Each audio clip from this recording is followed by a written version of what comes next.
Have you ever paused to reflect on the mysterious dance between human actions and divine will? In a world full of questions and uncertainties, Rumi invites us to explore a profound truth, one that questions the very nature of our existence. Why did you do that? We often ask, searching for reasons behind our choices. We look back, trying to piece together the fragments of our actions, hoping for understanding. Yet Rumi reminds us that there is a deeper layer to this reflection, a truth that transcends logic, one that is not confined to the realm of reason. In the poem, Rumi explores the idea of divine action versus human action. We do things, we make choices, but Rumi asks us to consider, are these truly our actions? Are they not, in fact, a reflection of a greater force at play? The events of our lives unfold in ways that are sometimes beyond our comprehension, and yet, there is a part of us that yearns to understand. Rumi calls us to see beyond the surface, to delve into the mystery that lies beneath the choices we make and the events that shape our lives. Rumi's vision is not one that asks us to surrender our sense of responsibility, but rather to recognize that we are part of a much grander design. We are but vessels through which the divine flows. As he reflects on the moment of Adam's repentance, we are reminded that in moments of reflection, we might feel as though we are in control, yet everything we do is a manifestation of God's will. The very act of asking, "Why did I act like that?" is part of a greater plan, one that we may not fully grasp, but which is unfolding nonetheless. This truth invites us to surrender, not in defeat, but in acceptance of a larger reality. The intricate dance of life, with all its complexities, is ultimately a reflection of a divine order, one that we, in our limited understanding, can only attempt to grasp. In Rumi's words, "Ignorance is God's prison, knowing is God's palace." This knowing is not the knowing we associate with intellect, but a knowing that comes from the heart, from the soul. It is a knowing that transcends the confines of rational thought and connects us to something far more profound. The deeper we venture into Rumi's world, the more we begin to see that everything we experience is interconnected.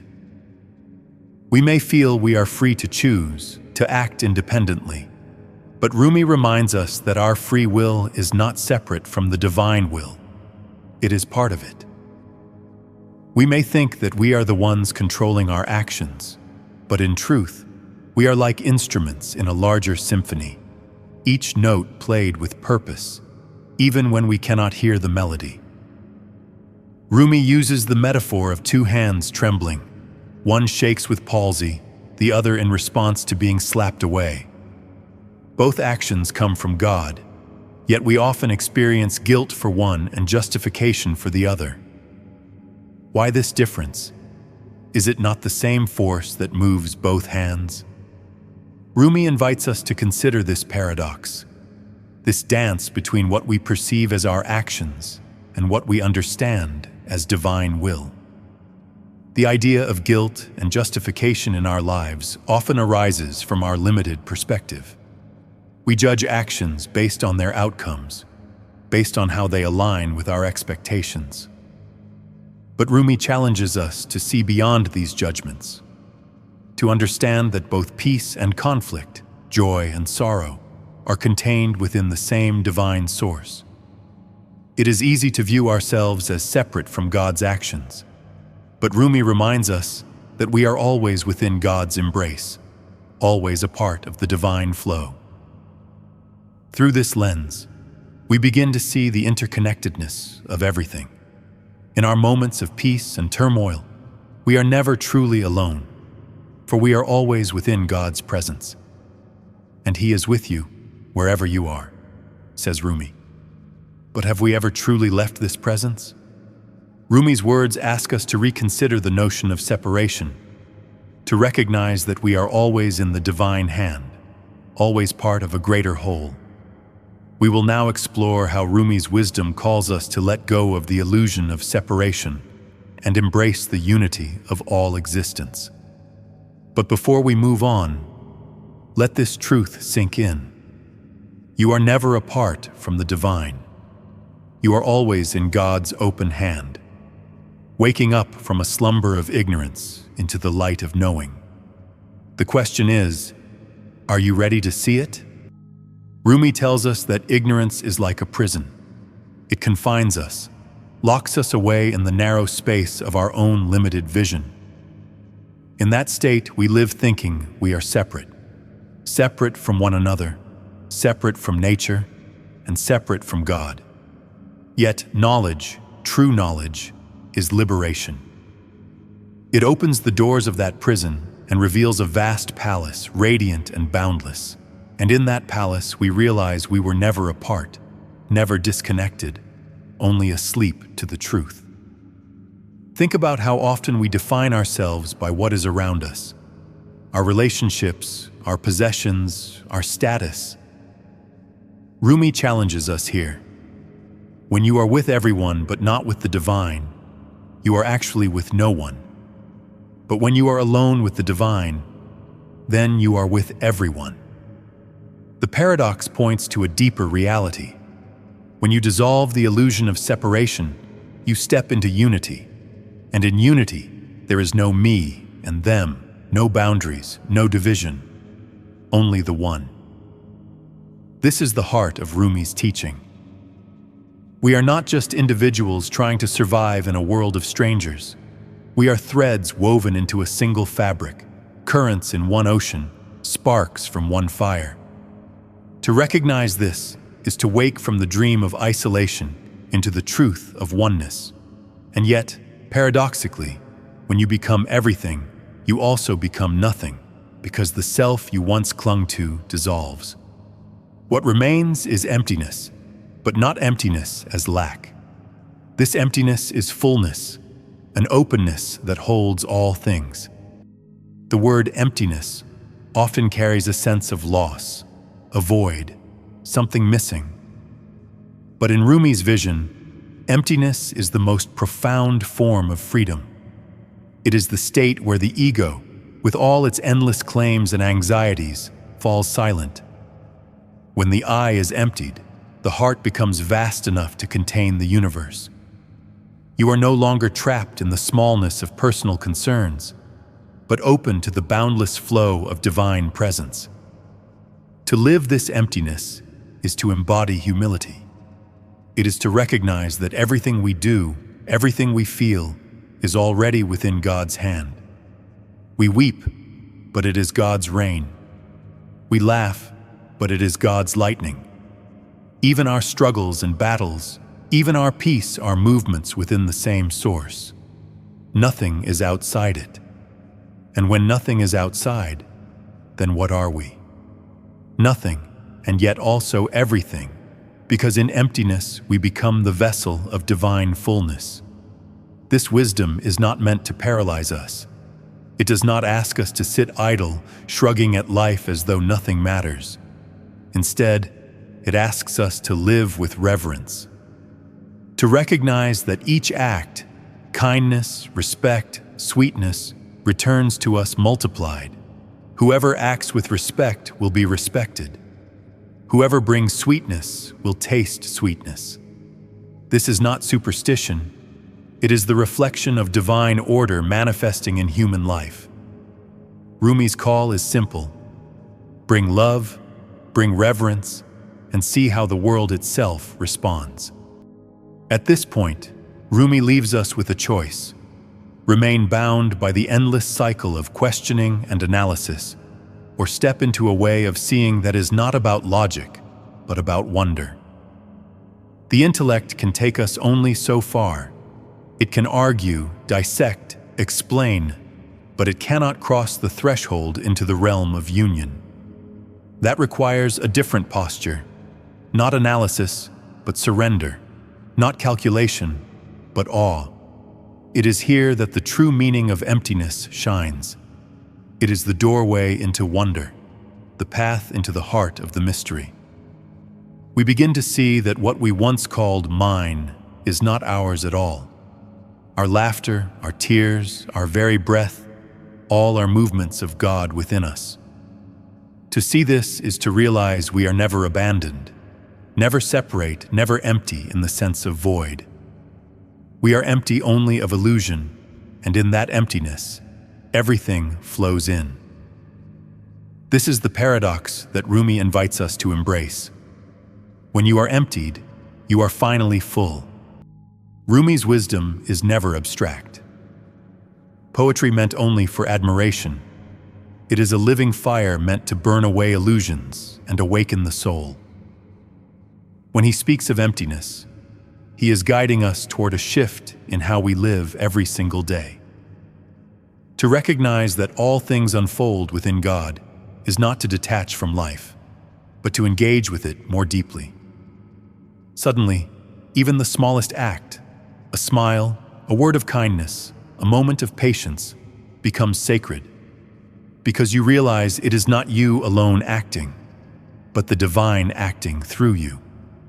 When you awaken to this awareness, life ceases to be a battlefield of ego against ego. Instead, it becomes a mirror where every interaction reflects your inner state. If you carry bitterness, the world will seem bitter. If you carry reverence, life itself will meet you with reverence.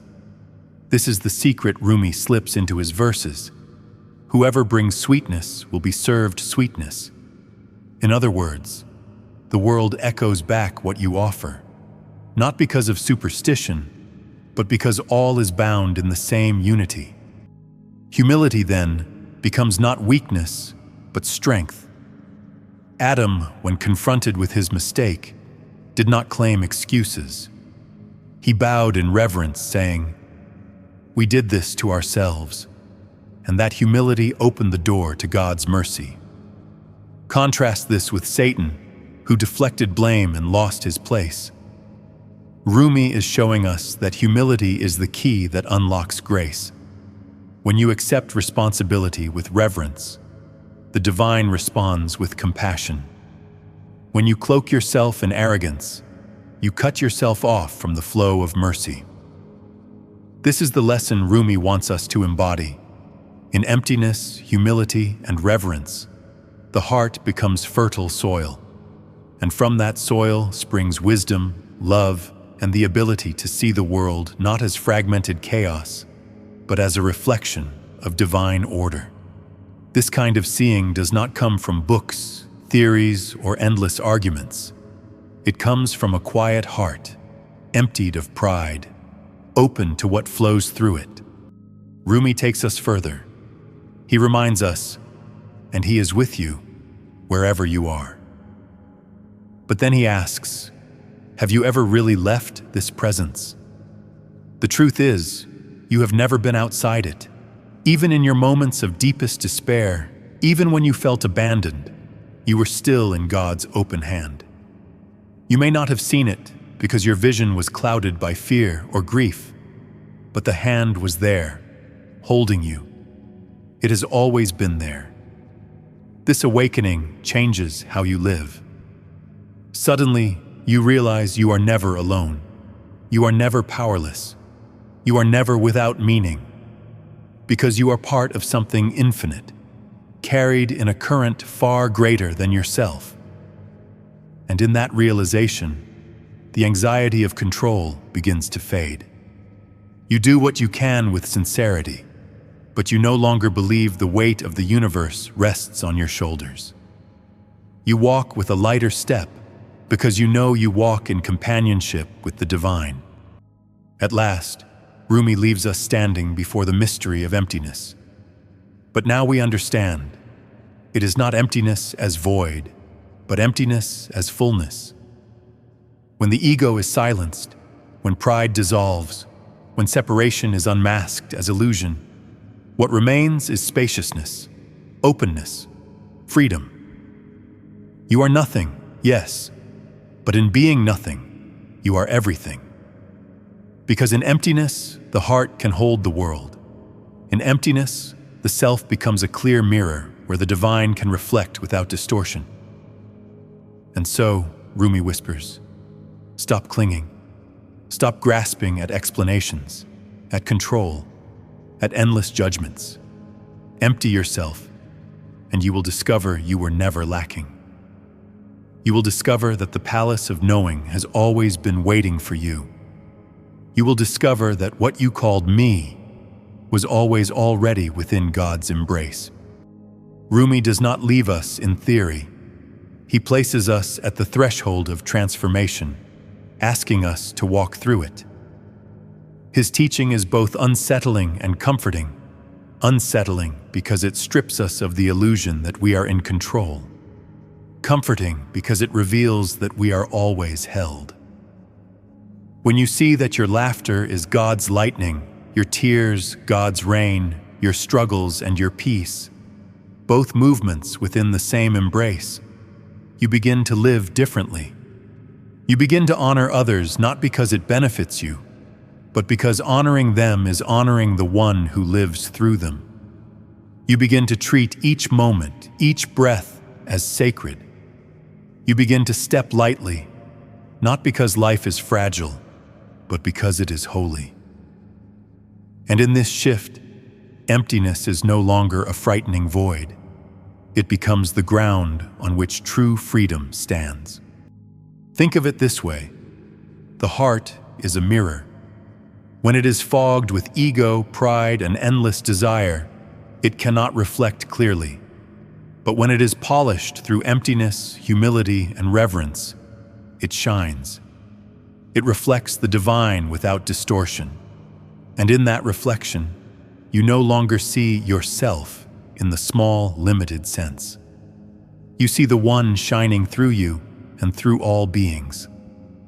That vision is what Rumi wants us to carry, not just in moments of prayer, but in every step of life. This is not a philosophy to be memorized.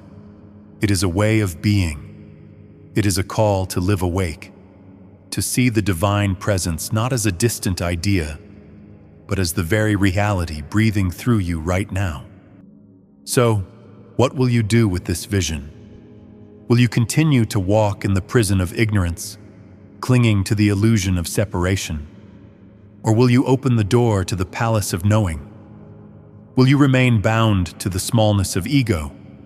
Or will you empty yourself so that fullness may flow through? The choice is always before you. Rumi's words are a reminder that the divine is not far away, not absent, not separate. The divine is here in your breath, in your tears, in your laughter. To awaken to this truth is to begin living differently, not with fear, but with reverence, not with arrogance, but with humility, not with emptiness as loss, but emptiness as freedom. And so we arrive at the heart of the poem. Who are we in this tangled world of struggle and beauty? Rumi answers, nothing. We are emptiness. But this emptiness is not despair, it is awakening. To be nothing is to be free of the illusions that bind us. To be nothing is to be open to everything. Let these words settle into you. When you are with everyone but not with the divine, you are with no one. When you are with no one but the divine, you are with everyone. Carry this vision into your life.